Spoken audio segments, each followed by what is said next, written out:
Tonight, David Malukas will indeed replace Will Power at Team Penske. Is Lil Dave ready to become Big Dave?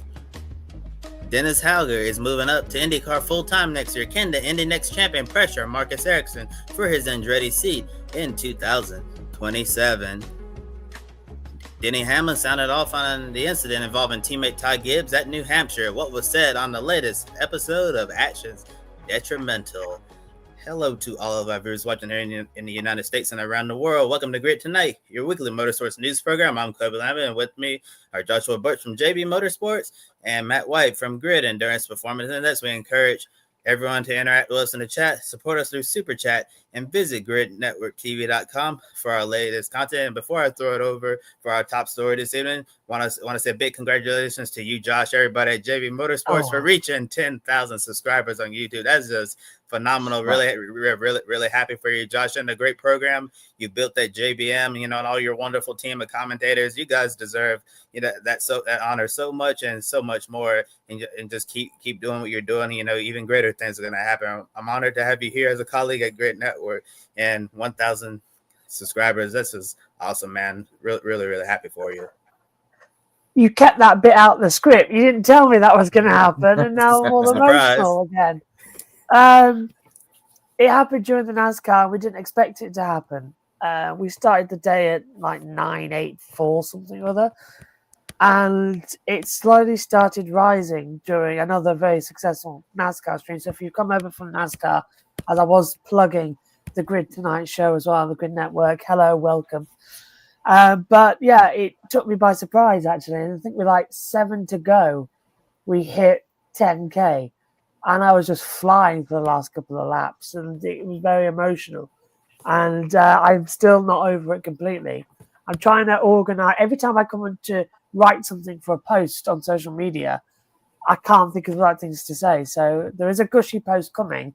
And then I think the social media team are throwing something utterly hilarious from bloopers they've taken from me in the commentary box over the years. So that's going to be something else to watch out for. But yeah, if you ever come to North Carolina, big barbecue dinner on the 10K St. James. Thank you, Adam. Well, it is the plan to get over there at some point. I know it's definitely the plan to get over there at some point with a road trip. So it's fun. So thank you, guys. That's very nice of you to say. And it does feel weird, and it does now feel like what started out as shouting in a garage at 5 a.m. in 2019 has grown into now 100,000 viewers per event we do, over 10,000 subscribers, and then doing these shows with you, reporting on everything else around the world. It's absolutely fantastic. So thank you for keeping out the script and making me feel caught out and emotional before I have to talk about something serious. So cheers, guys. Cheers. Yeah, cheers. I needed that. I have no drink. Well done, Josh and team. Thank you very much. So let's get into the show before I start crying. One of the worst kept secrets in the NTT IndyCar Series paddock is finally official, with Team Penske signing David Malukas to replace Will Power. Now, Malukas was signed to a multi-year contract to drive the number 12 Verizon Chevrolet alongside teammates Joseph Newgarden and Scott McLaughlin. It's no secret that the driver nicknamed Little Dave will have some big shoes to fill. During his time with Team Penske, Power won 2 IndyCar championships, the 2018 Indianapolis 500, scored 45 race victories, and became the greatest qualifier in IndyCar history with 71 poles and counting. Now, Roger Penske said he feels that his organization will provide Malukas with everything he needs to take the next step in his career, and feels confident that the 23-year-old will continue the great legacy of the number 12 Verizon car, a graphic courtesy here of Team Penske. And Kobe, throwing to you on this one, we knew it was coming. It was advertised well in advance. How much pressure is now going to be on Malukas to be able to perform in year one, and what are your expectations for him at Team Penske?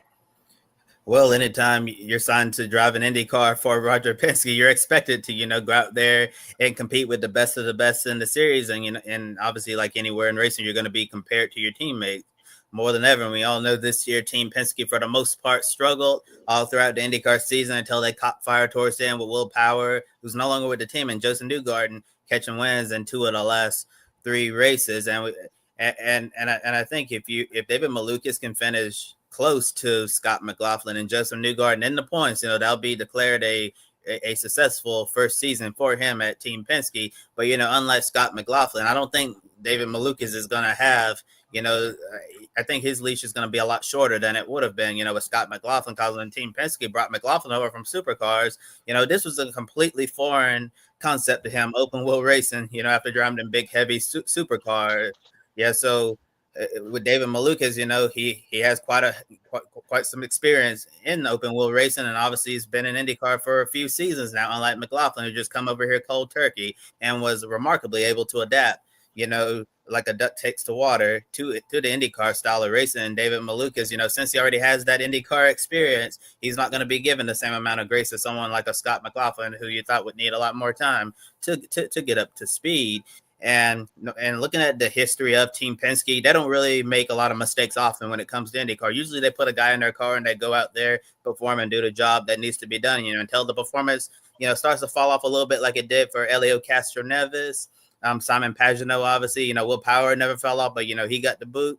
Yeah, so usually if you're a Team Penske IndyCar driver, you don't see anyone underperform in this car. I can't even remember the last time someone drove full-time for Team Penske, and completely disappointed with this organization. So I'm sure David Malukas doesn't want to become the first Team Penske IndyCar driver in a long time, not to meet expectation. Following a legend like Will Power, obviously going to be really tough for him to overcome that. But given what we've seen from him so far in IndyCar, I think he has the potential to do some great things with Team Penske, especially on the oval tracks. Looking at all the ovals next year, I think David Malukas on a Penske car can potentially win that. His biggest issue so far, he's could have won IndyCar races before, but he was either, caught up in an accident on the track or, like a slow pit stop, ended up ruining a much better finish. So I think if David Malukas can get the execution of the race down and start executing more instead of having, things go halfway right and halfway wrong, I think we could see David Malukas win an IndyCar for the very first time in 2026.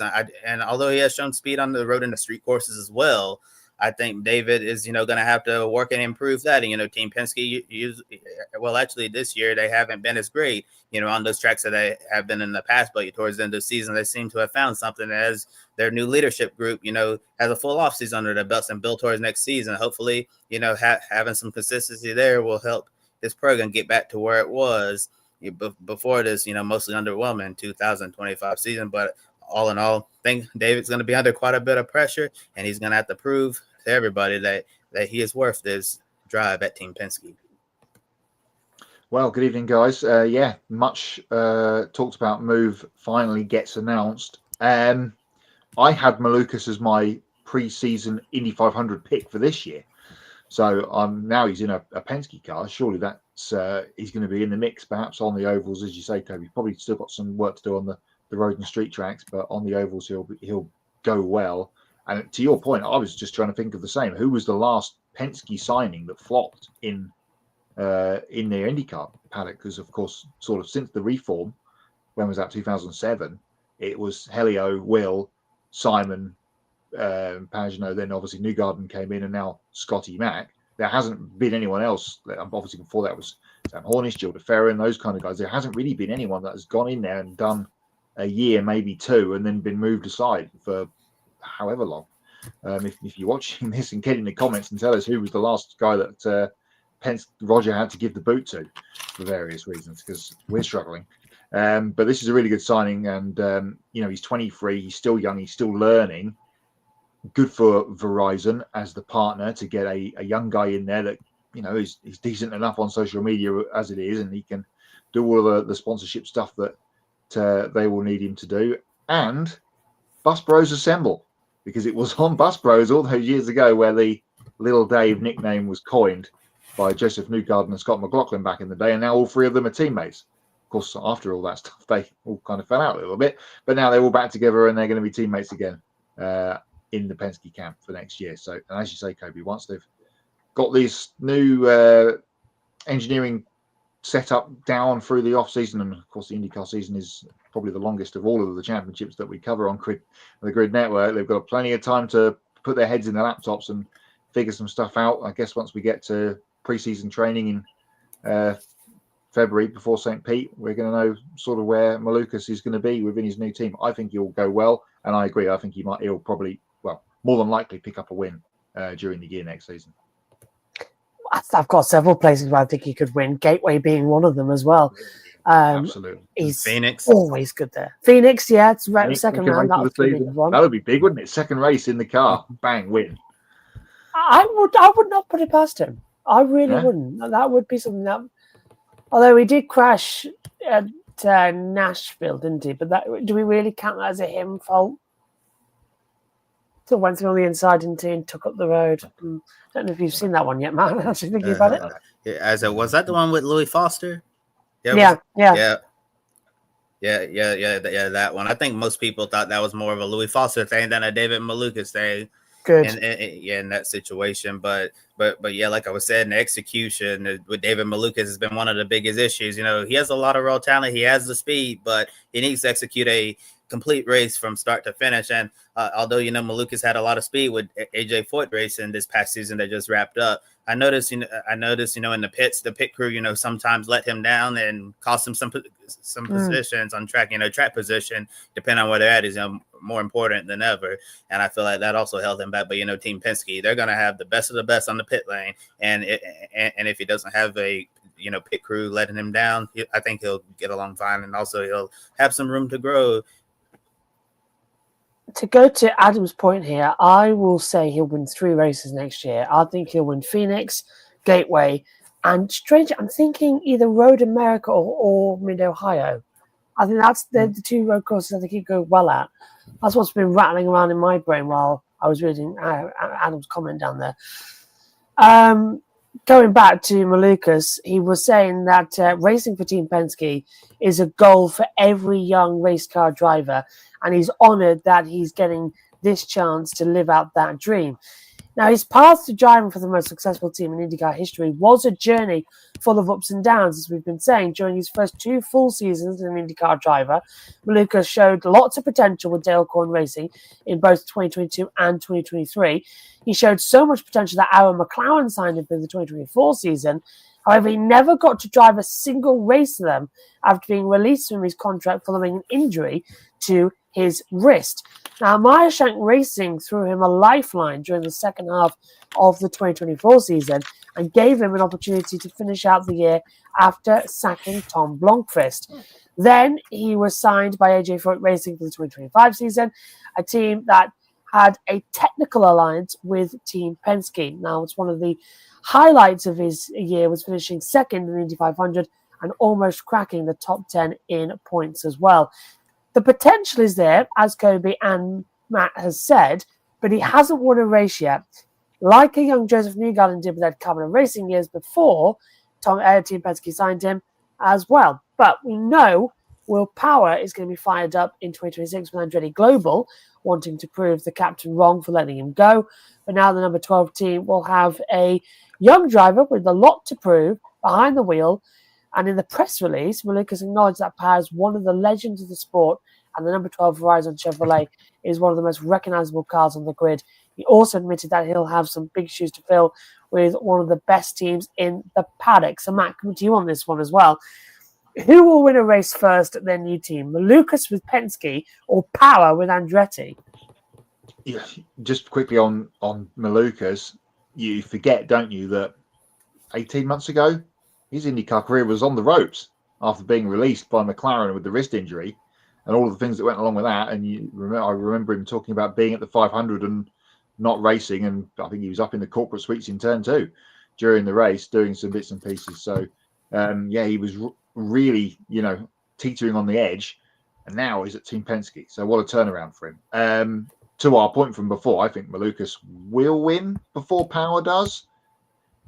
I hope for Will this isn't going to turn out like Romain Grosjean signing for Andretti a couple of years ago, because the hype train was high on Romain going there in the DHL car as it was, taking over from RHR, and apart from going well and crashing with Scotty Mack at St. Pete in the opening race. After that, it kind of fell apart, didn't it? So Power will be strong. We know that. He's one of the best ever in the IndyCar Championship. But as to our point before, it would be great for Malukas if he can come out and win early next year, be it Phoenix or Gateway, in that sort of first half of the season on the oval. I don't know. I know Andretti, very separate from the Cadillac F1 thing that we've been talking about for the last couple of weeks on this show. I just think that might still be an outside distraction for that group. We will yet to see. But of the two, I would say Malukas would win before Power does next year. To me, I think it's honestly a toss-up, and as Joe said, Will Power is obviously going to be fired up. He's going to want to go out there and prove Team Penske wrong that you gave up on me too soon. Yeah, I'm in my mid-40s, but I'm still, one of the best drivers out there when on a good day when when everything in the program is working properly and you're showing all that speed. But I think if you look at the season opener at St. Pete, I would not be surprised if Will Power, given his history in qualifying, goes out there, sits it on pole, and ends up winning the race from pole. I think if Will Power doesn't win the season opener at St. Pete, which I still think he's capable of doing, I think that, just the following week, I think David Malukas can go out there and win at Phoenix, given his strong history on the short oval tracks. Yeah, but I think it's really going to be a toss-up between the two. I definitely hope we see Malukas succeed with Penske and Power succeed with Andretti. And yeah, Matt, it'll be interesting to see if the Cadillac F1 project is going to be a distraction, to its IndyCar program and some of the other programs under the TWG Motorsports banner. Dan Towers, he's becoming, quite the big mega star in motorsports with all the different racing programs he owns all around the world. And speaking of that, I'll talk a little bit about this later in my section, guys. But I think Will Power might be in an even better position than we thought at Andretti Global next year, because in my section I'm going to talk about later on in the show, they recently added Will Power's former strategist at Team Penske, Ron Brzezinski, who's going to be the team principal at Andretti. Someone who knows Will Power well, who's had a lot of success with Will Power and Team Penske over the years. So I'm sure, with Ron leading the IndyCar program, he's going to make sure that Will Power is in the best possible position to succeed. So I see that as a big win for Will Power. I 100% agree with you on this one. It's going to be quite an interesting 2026 season, isn't it? Coming in when we get started at the end of February, beginning of March. Staying with IndyCar as well as David Malukas will win at Phoenix. Book it. Yeah, let's mark the date and time. 22:54 UK time. When we said we've that as well. well. A lot of that on this show the last couple of weeks. That's 3 now as well. Yeah. I feel like Han Solo. Let's stay with IndyCar and move over to Indy NXT, because the 2025 INDY NXT champion Dennis Hauger is graduating to the NTT IndyCar Series in 2026. Now, Hauger will be on loan next season from Andretti Global and drive for Dale Coyne Racing. Now, during his championship-winning season, he won 6 races, scored 5 additional podiums, 7 poles, led 301 laps, and earned 13 top 10s in 14 races. Now, Coyne will give Hauger his first laps in IndyCar during the off-season at Mid-Ohio as the team starts its new technical alliance with Andretti. Now, Hauger thanked Dale Coyne and the whole team for putting their trust in him for his rookie year and is looking forward to seeing some familiar faces from Andretti who've been a huge part of his success since making the switch from Formula 2, a photo courtesy of Dale Coyne Racing. Okay, we're starting with you on this one. How important is this for Dale Coyne's technical alliance with Andretti to be there for Hauger's development? And can the 22-year-old and the champion from 2025 push Marcus Ericsson for his Andretti seat in 2027 when the contracts come around?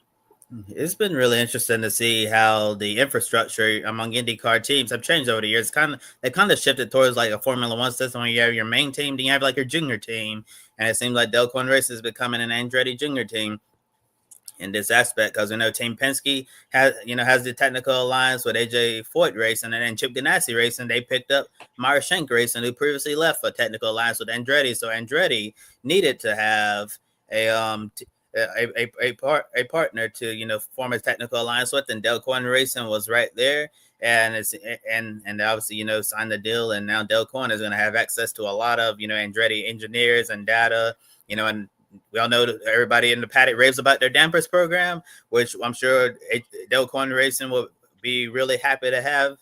And they'll be excited to have Andretti setups for the Indianapolis 500, especially qualifying, as the Dale Coyne cars have made a home in the last row shootout, which I'm sure they would love to get out of. But I think this technical alliance is going to be huge for that entire organization, especially for Dennis Hauger. So like, he's not going to a place where he's like out to sea and lost and struggle, as badly as Jacob Abel did in that car this year. So if he's so reading the press release, he said he's going to have a lot of familiar people who already knows from Andretti, who's going to be over there with him at Dale Coyne Racing. So that should certainly help as well. And also, Andretti should elevate Dale Coyne Racing's performance as well, as we've seen, Foyt's performance elevated thanks to Penske, and Meyer Shank's performance elevated thanks to Ganassi. And now Andretti and Coyne are together. So I think that Dennis Hauger is in a really good position to succeed. I also like the fact, kind of like they did Kyle Kirkwood and to an extent Colton Herta, they're sending him to a satellite team for his rookie year to develop, out of the spotlight. Because if you're an Andretti car, you're expected to go out there and be in the mix, and putting a rookie in that situation might be really hard for year one. And Kyle Kirkwood, he's on the record saying this. Can't remember where I saw this at, but I remember reading an interview an outlet did with Kyle Kirkwood, and he said during his rookie year in IndyCar that he's really glad that they loaned him out to AJ Foyt Racing at the time, because he had ups and downs in his rookie year, and it helped, and being out of the spotlight helped him develop as a young driver instead of having all the pressure of being in an Andretti car there in year one. And Colton Herta as well during his rookie year, he was with the the Steinbrenner racing program there. He had an alliance with Andretti, so he wasn't in a full-blown Andretti seat, but he was in a car that had an alliance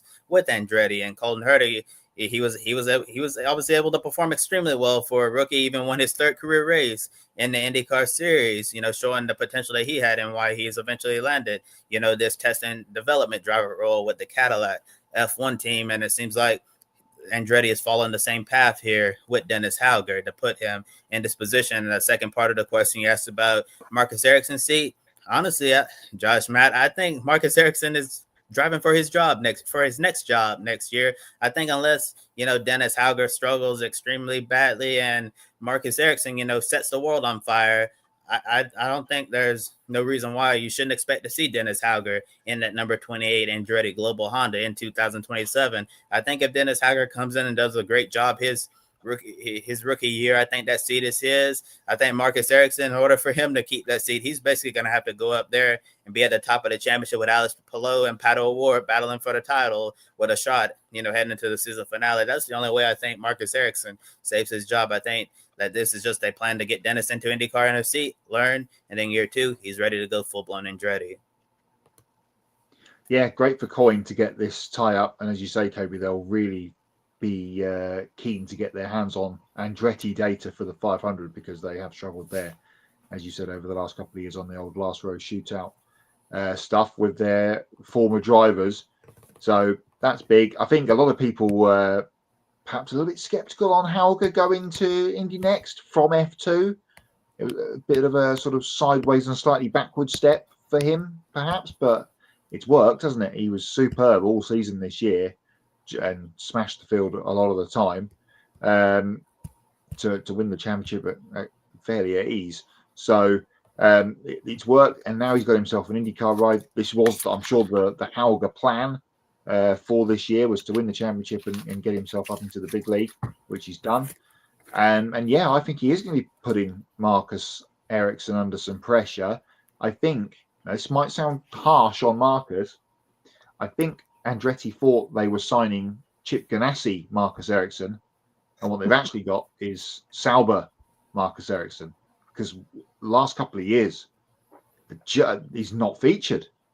And the only times we've kind of really seen or talked about him is when he's been crashing at the 500, or obviously got pipped the year before, didn't he, by Joseph? So the last little while of runs for Marcus Ericsson have just not been very good when Kyle Kirkwood and to the he's led the team, and Colton Herta has obviously been strong but a little bit fragile at times as well. But Kirkwood really stepped up to lead that team, and now with Will Power coming in as another really experienced IndyCar guy coming into that team, it's going to put even more pressure on Marcus Ericsson, I feel. So Hauger, again, positioned himself nicely in INDY NXT to get to IndyCar. Now he's got himself in a decent IndyCar ride to go up again if seats open up in front of him.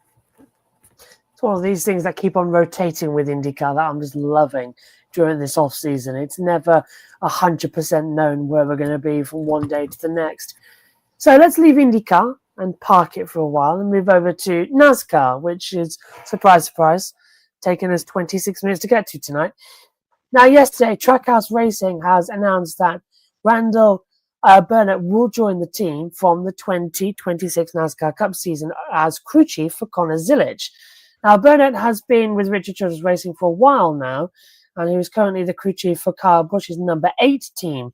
In their first year together in 2023, Busch won 3 races, with Burnett calling the shots. However, it's been a huge struggle since then, as Busch missed the playoffs the next 2 years. So maybe a change will be beneficial for both sides. Now, Burnett has success working with younger drivers, though, after winning the 2019 Xfinity Series title with Tyler Reddick. He moved up to Cup with Reddick and won 3 Cup races together before Reddick left for 2311 Racing. And the graphic here courtesy of Trackhouse Racing. So it's nice, really, that we've got some news right before coming on the air tonight as well, because JR Motorsports has announced that they've signed championship-winning crew chief Rodney Childress to join its powerhouse Xfinity Series program. Now, Childress will be the crew chief for the number 1 Chevrolet, which will see Zilic return to JRM again in a part-time role alongside his full-time Cup program with Trackhouse. Now, as a result, Carson Capel as well will lose his full-time Xfinity ride and scale back to a part-time schedule in 2026. Now, Childress thanks Dale Earnhardt Jr., Kelly Earnhardt Miller and Rick Hendrick for the opportunity and feels lucky that he'll get to work with 2 talented young drivers who have bright futures in the sport. And the graphic courtesy there of JR Motorsports. Well, Junior, JR, coming through to, I was called JR for some reason, coming into it. Given how well Randall Burnett worked with a young Tyler Reddick, first of all, do you think he's a good fit for Connor Zilic? And do you think he'll also benefit from getting to work with Roger Childress in Xfinity as well? I mean, on Connor's side, this is excellent because he's got 2 of the best experienced crew chiefs in the whole garage, and he's going to work with both of them throughout the season in various forms. Obviously, Randall Burnett, he'll be working with week to week in the Cup Series in his first year. That's a great get for that team, for Trackhouse. I think that might even push Ross Chastain forward if we expect Connor to be fast, especially on the road courses, and he's shown tremendous speed this year in the Xfinity Series. There's no reason why that can't continue next year in Cup. And now he's got a really, really good crew chief to work with. Rodney, of course, championship winning crew chief with Kevin Harvick all those years ago, multiple race winning crew chief, and now he gets the chance to work again, gets to work with a super young talent in Connor Zilic. Shame it's only in Xfinity, but I'm sure they'll work very well together, and everything will flow up for Connor with working with Rodney, who of course has a bit been out in the wilderness. We've kind of followed this story a lot on the Grid Network over this sort of 12 months or so with him working at Spire. That's all gone away now, and now he's going to be with JRM. So big for all concerned, apart from for Carson Quaffle, who's lost his full-time ride, but it's going to be more Connor Zilic smashing people up in Xfinity Series next year. You feel like I don't think that one's going to go away.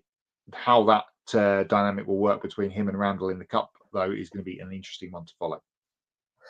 Yep, and it's going to be quite a fun one, I think, to keep an eye on across the booth, across USRN and JBM as well, as we'll be noting that down across the broadcasts. Right, staying with NASCAR, as it seems to be 2 apiece tonight. On his Actions Detrimental podcast, Denny Hamlin gave a full reaction to his on-track incident with Joe Gibbs Racing teammate Ty Gibbs. Now, during the second stage of last Sunday's NASCAR Cup Series playoff race in New Hampshire Motor Speedway, 3 JGR drivers were battling hard for position. Hamlin got very frustrated with Gibbs as the two teammates made contact. Now, with Hamlin sending Gibbs into the wall and ending his race. This incident nearly collected a third JGR driver, Christopher Bell. Now, on the radio, Hamlin was furious and asked if Gibbs knew that the number 11 Toyota was racing for a championship, wondering why the 22-year-old was racing him so aggressively. If JGR was afraid to talk to him, and added that he would think Gibbs wanted to see a JGR car win the title since his name is on their team's building. After the wreck, Gibbs came on the radio and said, "Game on." Now, when Hamlin recorded his weekly podcast on Monday morning before the team's afternoon competition meeting, he urged team leadership to get involved and tell them how they want the teammates to race each other.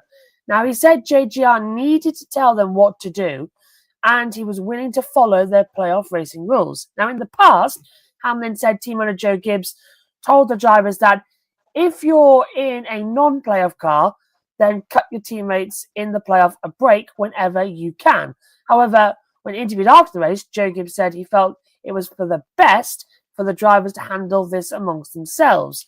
Now, Hamlin continued his Actions Detrimental rant, saying that your teammate should not be the hardest car to pass on the track, and thinks situational awareness is lacking in Ty Gibbs' racecraft. The long-term JGR veteran insisted again that he didn't intentionally wreck his younger teammate, but got frustrated with the aero blocking and wanted to simply move Gibbs out of the way, but accidentally spun him out. The link to this podcast is in the video description below, and the photo taken by Meg Oliphant from Getty Images. Now, in case you're wondering how Gibbs is feeling about the incident, this is a post from his Instagram story pointing at the comments Kevin Harvick made on his own podcast as well, seemingly in agreement with Harvick's take there as well. Now, Harvick said the contact between the JGR teammates could be the moment that Hamlin lost this year's championship because it creates an unnecessary distraction and divides the team at the shop. Well, it was drama, and now you on the call with that, the same as us. So what was your take on the controversial contacts between Denny Hamlin and Ty Gibbs and the fallout in the following days? Well, this is the big story in NASCAR, isn't it, this week? And it's, as I said on Sunday, in the aftermath of this, add it to the list of things that have cost Denny Hamlin a championship. Loose wheels, speeding penalties, crashes, power steering failures, getting involved with a teammate unnecessarily. It was stage 2 of the first race of a round, racing for a 12th place. It's just so unnecessary, on all parties, so unnecessary. Denny tried the old Dale Earnhardt. I didn't mean to wreck him. I just meant to ruffle his feathers or whatever it was he said to Terry Labonte all those years ago. Adam's in the comments. I'm sure he'll remind us at Bristol. But ended up spinning him out, and then Ty comes on and does the game on thing, and then in his frustration crashed again and broke the suspension coming out of turn 2, and then was retired. I'm going to burn a knot. We'll get to Hots and Nuts later. Going to burn a knot now. Kim Coon's questioning of Ty Gibbs outside the medical centre was trash, absolutely awful. Just trying to do their typical NBC thing of completely grabbing both hands on the spoon and stirring the controversy pot. But it seems to have worked, because now we're talking about it in these ways. And Denny, obviously there, I'm getting to listen to this podcast. It's on my list of things to do tomorrow. Not holding back, it seems, on his side of things. I hope it would have been nice if they'd done a review after the competition meeting. And this is, now we've talked about it, now we can tell you about this. But maybe they'll talk about that on next week's show after Kansas. So I don't know if this is going to be an on-running thing.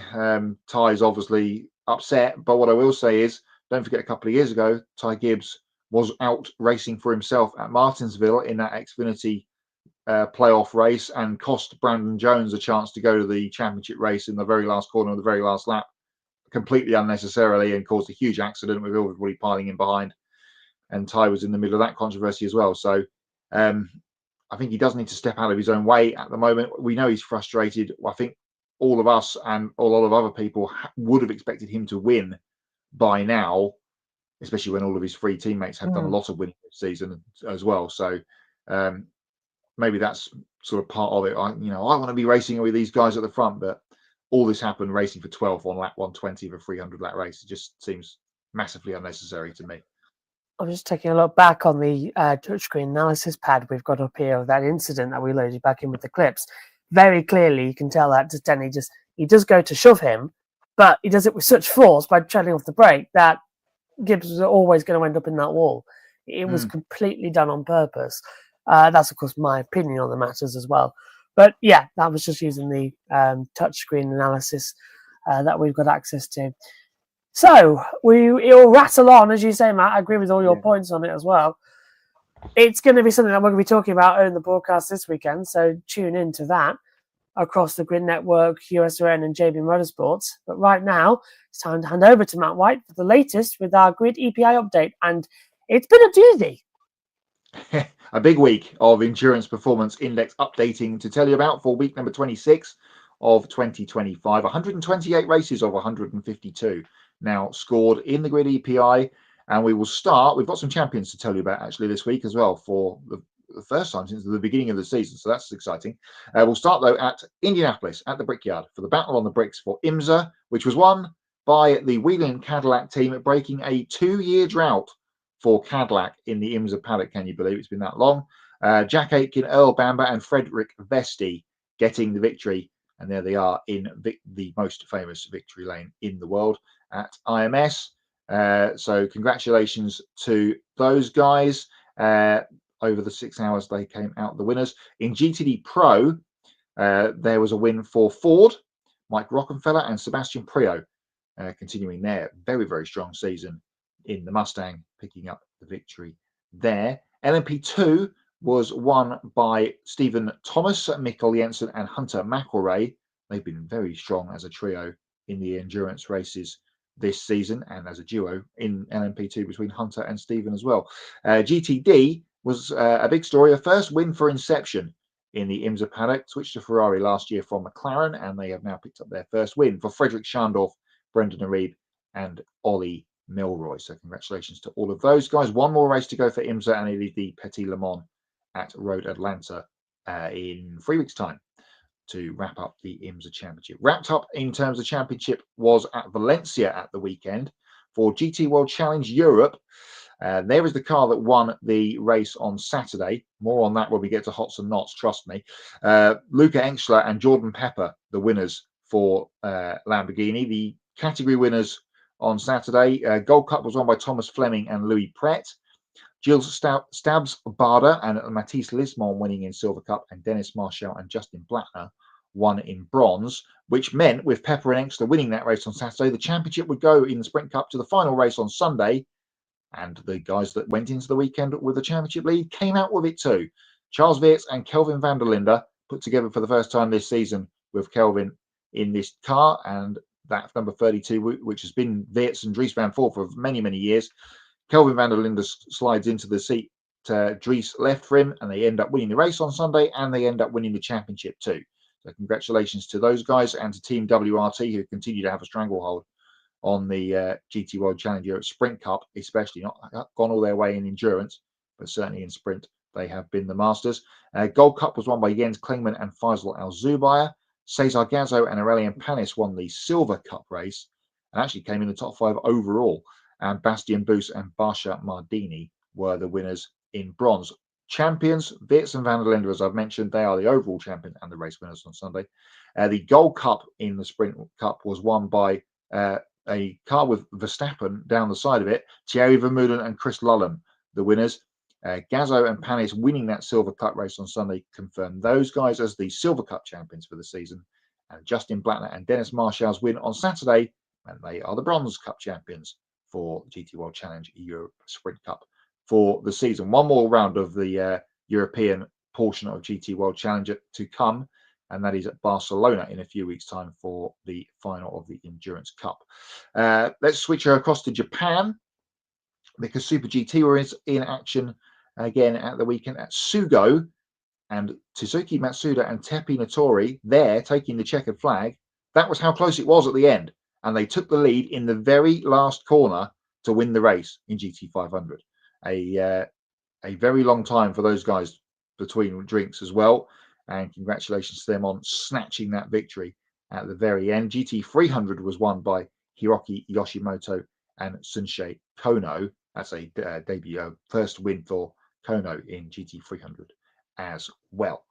Let's have a look at how the points stand coming out of the weekend in the grid EPI. Lawrence Vanfort is still top, and Oliver Gray is still second. Those guys, in fact, the top 5 were not in action this weekend, so they stay as they were. Charles Vitz, his championship victory, doesn't get any bonus points for the championship victory, but he did get the race win. He and Kelvin van der Linde sandwiching Kevin Estre 6, 7, 8. Patrick Niederhauser pops himself up into the top 10, and Super GT points leader. They didn't have a great weekend, Tsubi and Yamashita at Sugo, so he slides down to 10th. So a bit more shuffling in the bottom end of the town, but as you can see, 3 points cover the top 10. And here is how the top 50 looks through week number 26. But that is probably all to change this weekend, because it is the 100th World Endurance Championship race this weekend at Fuji coming up this weekend. That is the highlight for Grid EPI on week number 27. And we will tell you all about that in the show next week. And as Joe points out, the first time that Nick Tandy and Felipe Nasr have not been in the top 10. They looked like, yeah, they did. They certainly did look unbeatable at the very beginning of the season, and they've slid all the way down to 14th and 15th in the points standings now in the grid EPI. So Vanfort gets his second week of this spell as the point leader, but that could all change at Toyota's home track in Fuji next weekend for WEC. That and some more races to bring you updates on next week. Now it is time to hand over to Kobe Lambeth, who has a huge more section of news to bring you for the rest of the week. Thanks, Matt. Time for some more motorsports news from around the world. Genesis Magma Racing has signed Danny Huncadella and Matisse Jobert to its 2026 FIA World Endurance Championship Hypercar class driver lineup. Both drivers have been competing in the European Le Mans Series with the Genesis back IDEC Sport LMP2 trajectory program alongside co-driver Jamie Chatwick, who was not a part of this announcement, and her future plans for 2026 will be announced at a later date. Huncadella and Jobert joined the already confirmed Genesis factory drivers Pippo Durrani and Andre Lauder. Huncadella said it's been a goal of his for the last couple of years to step up to the hypercar class, and Jobert added that competing in the WEC has been a dream and can't wait for the challenge ahead. Sporting director Gabriel Tarquini said both drivers' lack of experience in prototype racing will be balanced by other drivers in their lineup, which will consist of experienced prototype drivers and new hypercar class drivers. Photo courtesy of Genesis Magma Racing. RFK Racing have hired Chip Bowers to succeed Steve Newmark as team president. Bowers brings nearly 3 decades of leadership experience in business operations, sales, and marketing with various teams and professional sports leagues such as the WNBA, the NBA, and MLB. He recently served as the president of Elevate, a company that was recognized as the Sports Business Journal's best in property sales and consulting 2 years ago under Bowers' leadership. Bowers replaces Newmark, who left the team last month to start transitioning to his new role as the future athletic director at UNC Chapel Hill. Team co-owner Brad Keselowski said Bowers brings a fresh perspective that the team is really excited about, and he's proven that he can grow organizations and think outside the box in the most competitive sports markets. Graphic courtesy of RFK Racing. And for the first time in nearly 2 years, Roger Carruth will represent Hendrick Motorsports in the NASCAR Xfinity Series. This weekend, Carruth will drive the number 17 HendrickCars.com Chevrolet on Saturday afternoon at Kansas Speedway. It was the Craftsman Truck Series regular's third Xfinity start of the year after competing with Jordan Anderson racing at Dover and Daytona. He becomes the latest driver to drive for Hendrick's Xfinity program, which includes all 4 of its Cup drivers and development driver Corey Day. Carruth said getting this opportunity now makes him think about how much he's grown since the last time he was fortunate enough to drive a race car for the team. Photo courtesy of Hendrick Motorsports. 28-year-old Laura Villers announced that she'll be entering the race for FIA president later this year. Villers plans to enter the FIA presidential election that is scheduled to take place on December 12th. against the incumbent Mohammed Ben Sulayem and former FIA official Tim Mayer. She hasn't submitted the official paperwork to be considered an official candidate on the ballot yet and has until October 24th to do so. If she's on the ballot in December, she's looking to become the first female and youngest person ever to lead the FIA. Villers is also a race car driver who has competed in the Ultimate Cup Series F3R, F4 UAE, Ferrari Challenge Europe, and the Ligier European Series. And in a press release, Villers shared 5 bullet points on issues she's running on, which are to empower clubs through regular consultations and participatory governance, strengthen transparency in finance and decision-making, introduce an FIA eco-performance label recognizing sustainability leadership, enhance the Women in Motorsport program, and establish an FIA Young Leaders Academy, and position the FIA as a global benchmark in sustainable mobility and road safety. And if you want to know more about Laura Villers' proposed FIA presidential campaign, link in the video description below and photo courtesy of her. And after a 3-year partnership, Antonio Felix da Costa is leaving Tag Heuer, Porsche's Formula E team. This comes as no surprise as da Costa's departure has been rumored for well over a year now, and it's finally happening. During his time with Porsche, da Costa won 5 races and helped them win the teams and manufacturers world championships last season. The Andretti Formula E team recently announced the departure of Nico Muller, who is one of the leading candidates to replace da Costa at Porsche. And in a statement, da Costa said he's happy this experience happened instead of being sad that it's come to an end, and called it an honor to represent one of the most prestigious brands in the world. Photo courtesy of Porsche Motorsport. Silly season in the Repco Supercars Championship has been extremely active early this week, so let's catch you up on everything happening down under. It all started with Matt Stone Racing announced that they were parting ways with Cam Hill, who got his breakthrough first career win with MSR earlier this year in Melbourne. Now Hill is on his way to Brad Jones Racing and Toyota in 2026. BJR also confirmed that Andre Humgardner and Macaulay Jones will return to the team next year, with them also announcing the departure of Bryce Fullwood. Hill said BJR fielding the new Toyota Supras played a huge role in him wanting to join the organization because he previously raced in the Toyota 86 Racing Series, which played a huge role in getting his career moving forward. Graphic courtesy of Brad Jones Racing. And also had another silly season announcement from James Golden, who announced that he's going to be leaving Premier Air Racing at the end of the 2025 Supercar season. He said the past few years have been huge for him, from getting back on the grid in 2022 to grabbing pole position in Darwin and a podium at Sandown last year.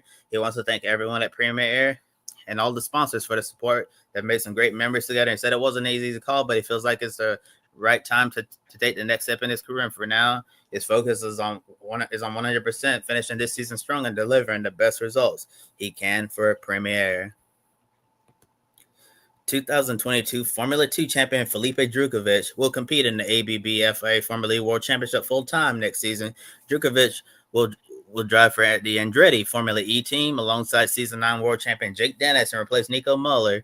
Drugovich made his Formula E debut last season at Berlin with Mahindra Racing and scored points in race 2 of the doubleheader weekend. Since 2022, he's been serving as the reserve driver for the Aston Martin Racing F1 team. However, with Fernando Alonso and Lance Stroll remaining in the driver lineup, there haven't been any opportunities for Drugovich to step up to an F1 race seat. He's also spent time in the European Le Mans Series last year in LMP2 and made his IMSA debut in the Rolex 24 Daytona earlier this year in GTP. Drugovich revealed that his representatives have been in touch with Andretti ever since he won the F2 title, and he's happy they stayed connected and finally got an opportunity to work together. He added that it's been way too long without racing, which motivates him to get back on the track and savor in every session, because he knows he'll be competing instead of just showing up the track, being a reserve like the last few years. Photo courtesy of the Andretti Formula E team. And sticking with Andretti, but in a different series, I already talked about this earlier in the show, Andretti Global hired Ron Rzuski to become the new team principal of his NTT IndyCar Series and INDY NXT programs. Rzuski previously served as the managing director of Team Penske's IndyCar program, but was among the 3 key leadership figures who were fired by Roger Penske after the qualified controversy during the month of May.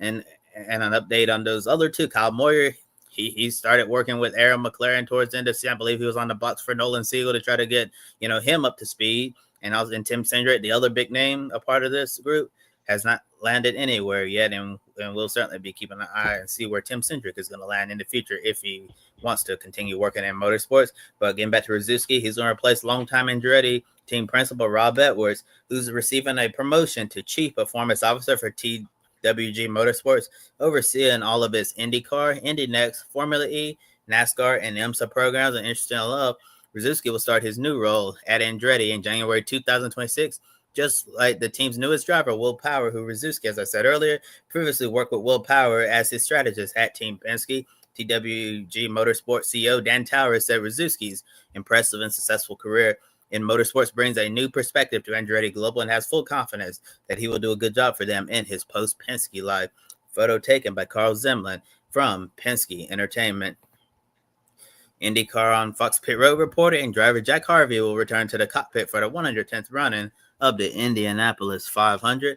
Harvey is back in the number 24 Chevrolet for Dry and Ryan Bowl with sponsorship from INVST. In his first one-off appearance with the team earlier this year, Harvey had a good run going until a late race penalty dropped him down to 19th place. Harvey said his first time working with the team was brilliant and noted how important consistency is in this sport. So being able to return with the same group is a big win, especially with the speed they showed in the 500-mile race earlier this year. A graphic courtesy of Dreyer and Ryan Bowl. With Formula One having another off weekend following the Azerbaijan Grand Prix, four-time world champion Max Verstappen will be racing at Nürburgring's Nordschleife circuit again. This Saturday, he'll compete in another 4-hour NLS endurance race, but this time he'll make his debut in the GT3 class after obtaining his DMSB license to compete in the top category at the Green Hill. Verstappen will get behind the wheel of an Emil Frey racing Ferrari 296 GT3 car with a Verstappen.com racing and Red Bull livery. He said he can't wait for Saturday because it's his passion to do GT3 races like this outside of F1 and dreams of competing in the 24 hours of Nürburgring someday. Photo courtesy of Verstappen.com. And that's all of the headlines I have for this week. So I'll turn over to Matt for everyone's favorite game. Pick a winner. Interesting that Max has got all this going since Christian Horner left, isn't it? At least he'll have some cars to overtake this week at the Nürburgring because he certainly didn't see anybody on Sunday at Azerbaijan. More on that, I'm sure, in a moment. Let's get to Hots and Knots as we go looking forward to this weekend where MotoGP is back in action and they are in the Far East for their Eastern Swing, and it starts this weekend.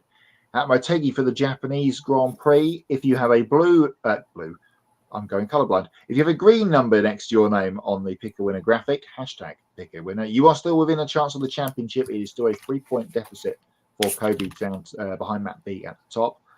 Myself and Tan are still kind of edging each other along in third and fourth place for the final step on the podium. Josh is just in the hunt there on 26. There he has still got a chance to win, but it's looking unlikely. Especially because we all know who we're going to pick for Saturday's sprint race, aren't we, guys, at Motegi? That's right, it's Marco Bezzecchi. No, Bezzecchi. I've gone rogue.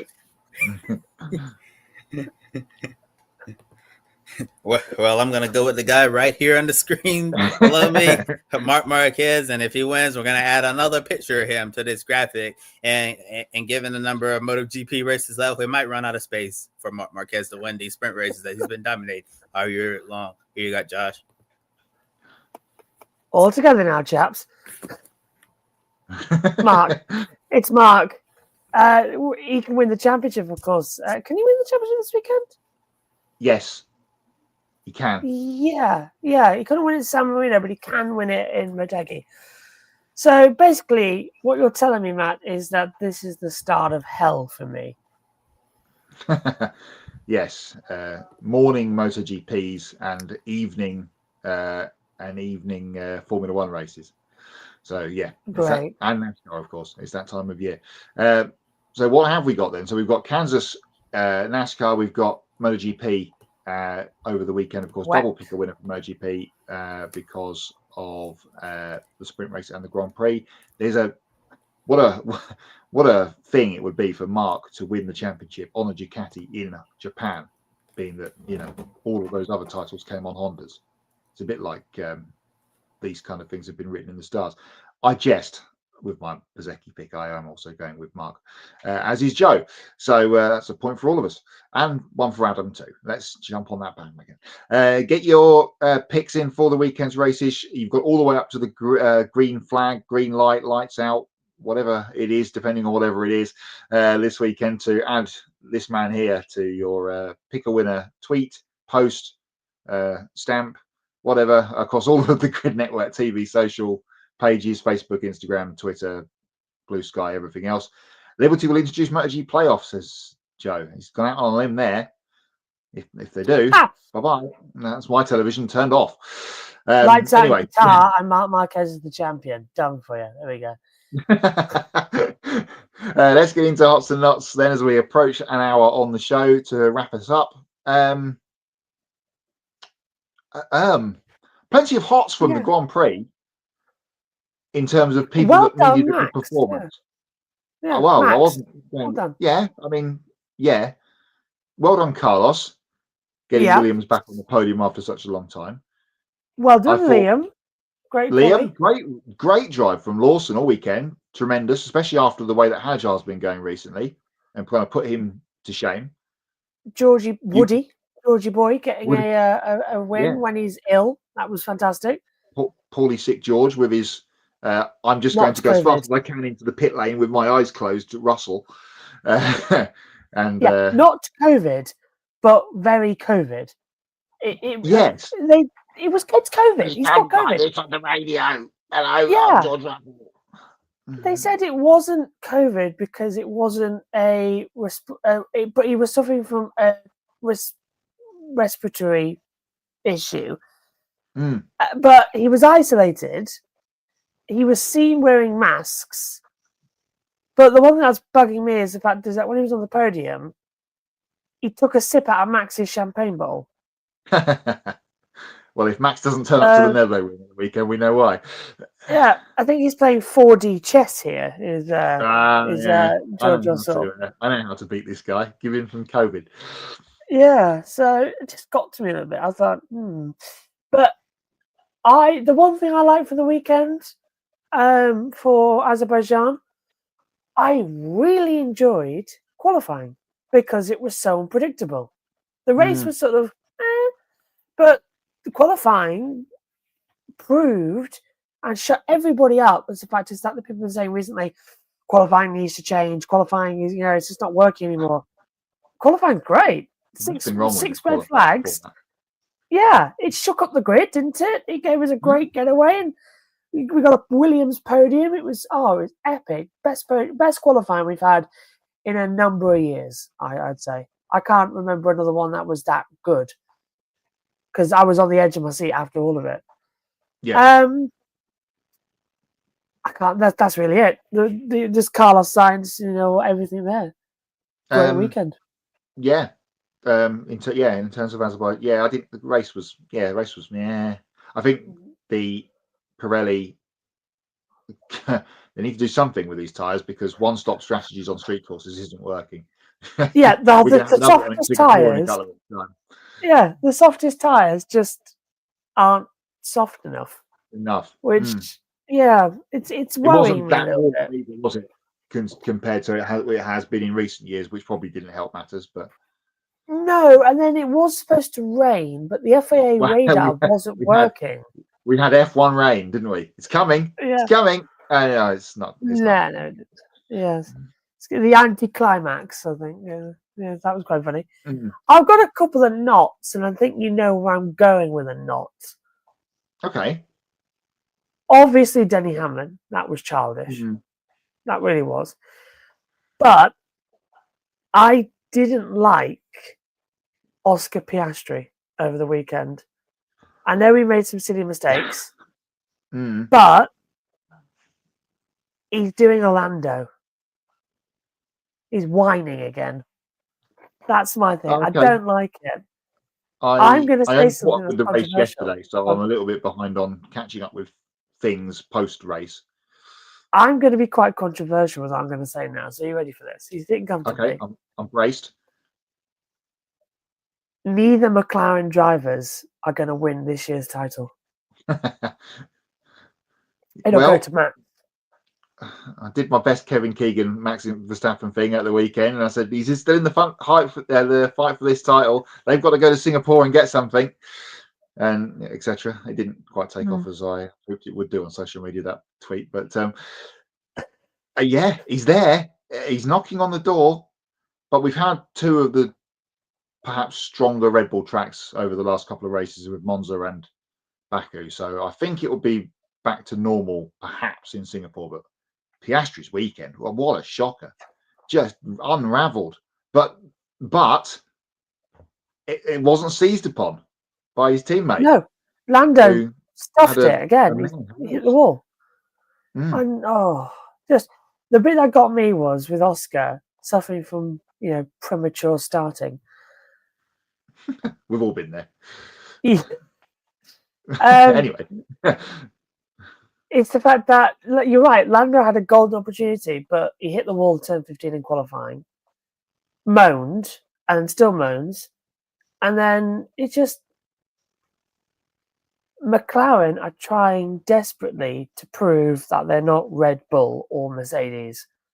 But Zach Brown's lovey-dovey affair is not going to work. He's got to stop being this, come on, guys, get on, all good. He's got to start going like you do not do that, get out, you're not doing that, get out, you sit down there, you two, he's got to knock some heads together and go, yeah, he's got to be Toto. He's got to get his fist out, because if he doesn't, McLaren are going to, they're going to win the constructors, yeah, but they're going to throw the drivers away. They're going to do the reverse of what Red Bull did last year. Yeah. And it's pointless. It's absolutely pointless. You cannot, in a title fight, prioritise the team. I get what they're trying to do, because Karun put it brilliantly. It's the fact is after the pit stop issue, the two sides of the guys come together for the pit stops. So you don't want that rivalry between them. But I'm telling you right now, there is going to be a bit of rivalry in that team, because one of their drivers is going to be the champion. You're going to have half your team celebrating, half not. You can't. It is motorsport. You can't protect one from the other. They're trying not to do a Hamilton Alonso, a Senna Prost, and Alonso Hamilton, and all they're doing is this constant pressure cooker that's rising. It is just 2007 all over again. It's Max is liking it. And sneak in and take the title. And because the constructors will be wrapped up so early, because chances are it's going to be done at Singapore in 10 days' time. Then we've got 6 races left plus a sprint. Is that right? 3 sprints. Qatar, America, and Sao Paulo. So 3 sprints and 9 races effectively. Still, you have plenty of points on the table. I have a hot and a not that I need to quickly come back to. Actually, 2 hots. The not is from BSB, where they haven't been to Assen since pre-COVID for various reasons. They went to Assen this weekend, and all it did was chuck it down with rain and ruined their calendar multiple times. I think they 3 or 4 different schedules they went through over the weekend for rain and stoppages and everything else. So that was disappointing. My hots that I remembered. Sam Osborne, congratulations to him getting his first British Touring Car win at Silverstone on Sunday. Oh, cracker, wasn't it? He was cracking. Hot is Tom Ingram, because the pace he showed in race 2 was just ridiculous. And he's got 3 fingers perhaps on the trophy going to Brands in a couple of weeks' time rather than a whole hand. Unless he has a disaster, you would say he's pretty got it. The other hot is JP is back next year. Jason Plato coming back to the championship as a team boss with his new team that he's set up. Yeah, he has. But then again, which is good, good for the championship for 2 things. It's a new team coming in, and it's getting a bit thin on the ground this season for various reasons. And it's Jason. I must admit, I've started to wonder why he was at more events. Because he's taking some time away, wasn't he? But he was at a lot of them on TV, hasn't he? Over the spoke to him myself at Alton. That was an honour. Good old Paul O'Neill introducing me, and you got Plato there, still smokes like a chimney, just outside the ITV studio as it was. But I can't tell that story, unfortunately. It's too much. It involves too many details. I was told never to repeat, so I'm not going to repeat that. But I'm looking forward to catching Jason's here next year at the preseason events because I'll be at all of them. So yeah, we'll see. But Adam says, I wonder what's we called. Yeah, indeed. Tesco Express 99, whatever that fuel they had on the MG back in the day. Matt Neal's team was rubbish. Mine's better. .com Racing. Adam says, one top podium was awesome at Baku. Blaney getting a huge lobster for a trophy with the win at New Hampshire. Yeah, good race at New Hampshire. Enjoyed that Sunday night. It was one of those there's nothing wrong with this race kind of race in NASCAR, and why you would vote no in a poll still confuses me. Lando crashing out at Baku was on Saturday. Well, the people that vote for no in the Jeff Gluck poll for was it a good race or not, when there was nothing wrong with the race apart from your guy didn't win. That's basically why people know in that poll. Kansas this weekend should be good, and then we go to the Roval for playoffs, which you'll be covering, we'll be covering. Happy Ryder Cup week to Kobe the American, and only Kobe the American. Right, sorry, yes, right. with you. We're not happy for the Ryder Cup, are we? Here? Yeah, we're going to be. We, the USRN crew of myself, Mr. Owens, and Seth, are going to be hoping that Kansas race flies through with no cautions. And then we're going to stay on the air and call the end of the Ryder Cup. So, right, okay. We're doing something like in a European on the broadcast versus two Americans on the broadcast. So that should be good fun. Are we talking about Mr. Trump? No. No.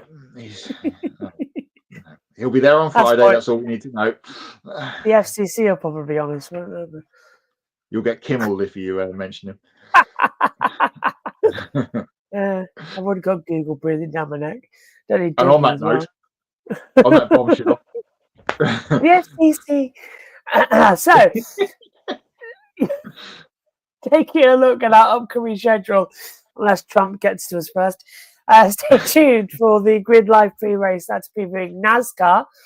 Sunday, our Grid Live wrap-up is going to be 90 minutes after the NASCAR Cup Series race at Kansas Speedway. Monday, Grid Encore is at 7 p.m. Eastern, recapping the ARCA and Xfinity at Kansas, plus ARCA West at Madera as well. Now, please do continue to subscribe to our YouTube channel. Thank you for helping us reach 1,700 subscribers. We're now inching closer to our next milestone of 2,000 subscribers. You can hit the bell icon to get notifications so you'll always know when we go on the air. And you can follow all of our social media platforms and visit gridnetworktv.com. You can take 5 minutes to invest in the Grid Network through Patreon. You can join Colin, Mark, Deshelle, Robin, David, and Matthew, who invest each month in the Grid Network. We encourage you to join these fine folks, help us keep us on the air. And once we hit $500 per month, we can afford to send our team to the track more often and continue growing our media outlet. All of that is in the video description below. And if you want to make a one-time donation, you can click on the Buy Me a Coffee link, get your name on the board, and invest as much as you want, and consider buying a specific on-air personality a cup of coffee, and they will thank you on the air. Must have read that about 200 times now, and that's the first mistake I've ever made on it coming through. For Kobe Lambeth and Matt White from the Grid Endurance Performance Index, I'm Joshua Birch from JB Motorsports. Thank you very much for watching. We'll see you next time. Bye-bye.